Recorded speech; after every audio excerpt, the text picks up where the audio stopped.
My friend died in Ukraine. So yeah, this is actually what happened, and I hesitated for so long whether should I make this video or not, until I realized that maybe by making this video, maybe, just maybe, I can save at least a couple of Russian lives who are being deceived by the Russian government and sent to Ukraine to be literally slaughtered. And yes, you heard me right, he was a Russian, fighting on a Russian side.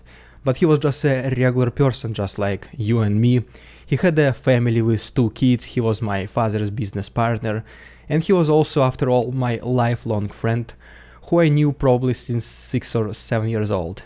So maybe just because of this, just because he was Russian, some of you might hate him. But let me tell you what, with 100% confidence I can tell you that even though these were Ukrainians who took his life, it was actually Putin who killed him.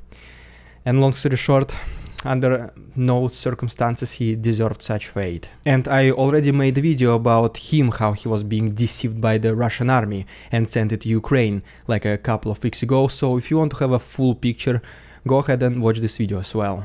He was a very nice, kind and smart person, but some of you might still ask the question, so couldn't he just avoid being drafted into the army? Couldn't he just leave the country? And unfortunately, under these circumstances, whenever it happened to him, he was no longer able to do it. Unfortunately, it was his fatal mistake that he opened the door to the military enlistment office representatives, and since that very moment it was either him basically obeying their command and going to the military training camp or wherever they were promising him to be sent, or face actual criminal charges. And just once again, he had a family with 2 kids, so obviously going to prison was not an option, and also just moving and leaving the country was also pretty questionable decision. I mean, you can imagine just doing it alone by yourself is already complicated enough. And now just think about that you have to do the same, but you also have to take care of 3 other people. And the only reason he still decided to go to this military enlistment office, it is because they promised him that he will not be sent to Ukraine. Don't worry, you will just fix military vehicles somewhere in Moscow. It's not gonna be any combat activity for you, just relax.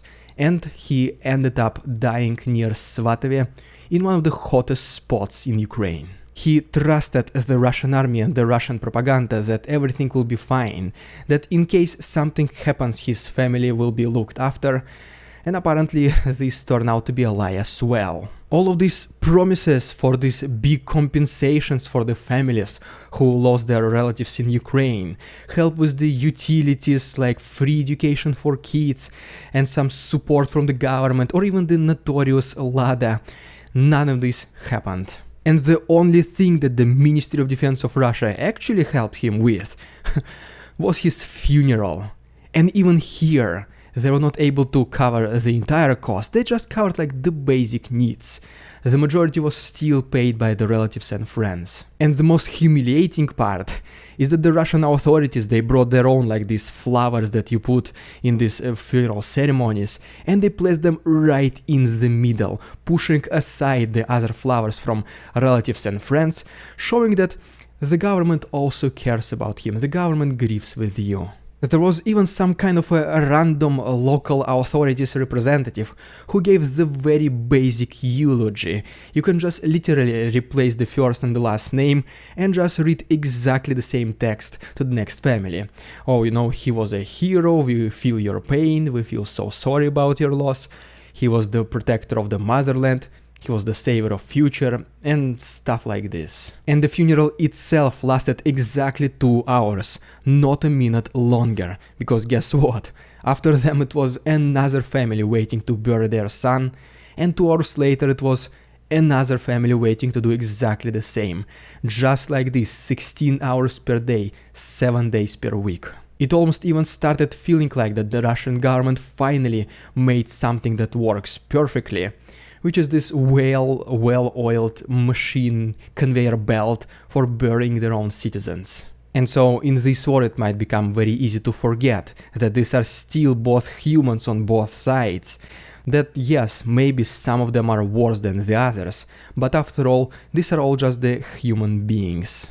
And these are the people who live their entire lives, who have histories, who have their friends and relatives and even parents waiting for them to come back. And as soon as something bad happens, obviously it is a massive grief for every single family. At this very moment it is estimated that approximately 200,000 people are lost in this war just from the Russian side.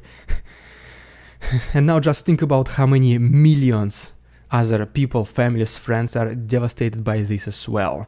These are literally millions, probably even tens of millions people affected directly by this war we are talking about. And if it continues to happen, I honestly hope there will be at some point a point of no return. I honestly hope that regular people of Russia, hopefully sooner than later, will realize what is actually happening, that their enemy is not sitting somewhere in Ukraine, it is right there, right under their noses. But as for now, if you are a Russian watching this video, please do everything possible not to be sent into Ukraine.